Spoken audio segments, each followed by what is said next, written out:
రాత్రిపూట నిద్రలో వచ్చే గురకను మనలో చాలా మంది పెద్దగా పట్టించుకోరు. ఇంట్లో వాళ్ళకి ఇబ్బంది తప్పితే దీంతో పెద్దగా ప్రమాదమేమీ లేదని అనుకుంటారు. నిజానికి గురకను మన ఆరోగ్యానికి ఒక మౌన హెచ్చరికగా భావించాలి. ముఖ్యంగా గురక అంటే కేవలం శబ్దం మాత్రమే కాదని, అది మన మెదడు మనకు ఇచ్చే హెచ్చరిక సంకేతంగా గుర్తుంచుకోవాలి.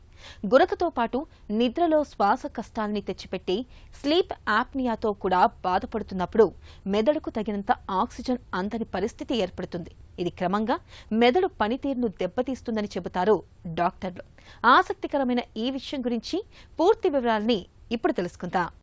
ఈ స్నోరింగ్ వల్ల బ్రెయిన్కు ఏ విధంగా ఎఫెక్ట్ పడుతుందంటే, ఈ స్నోరింగ్ అంటే అందరికీ కాదు, నేను చెప్పిన 20% ఆఫ్ పీపుల్కి ఏమవుతుందంటే, ఈ స్నోరింగ్ చేసేది వల్ల మధ్య మధ్యలో వాళ్ళకు స్లీప్ డిస్టర్బెన్స్ కావడం అనేది చాలా జరుగుతుంటుంది. అంటే వాళ్ళకు 7 అవర్స్ నిద్రపోతే దాంట్లో వాళ్ళు ఫ్రూట్ఫుల్గా ఓన్లీ 4 అవర్సే వాళ్ళకు తగిన స్లీప్, బ్రెయిన్కి స్లీప్ ఉంటుంది.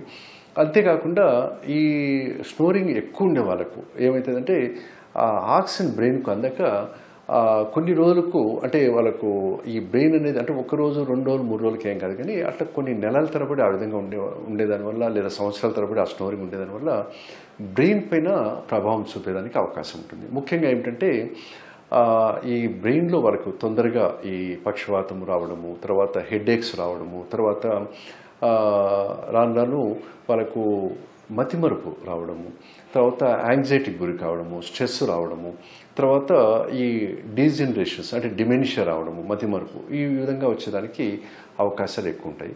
కాబట్టి డాక్టర్ని సంప్రదించి తగిన ట్రీట్మెంట్ తీసుకోవడం అనేది చాలా ఇంపార్టెంట్.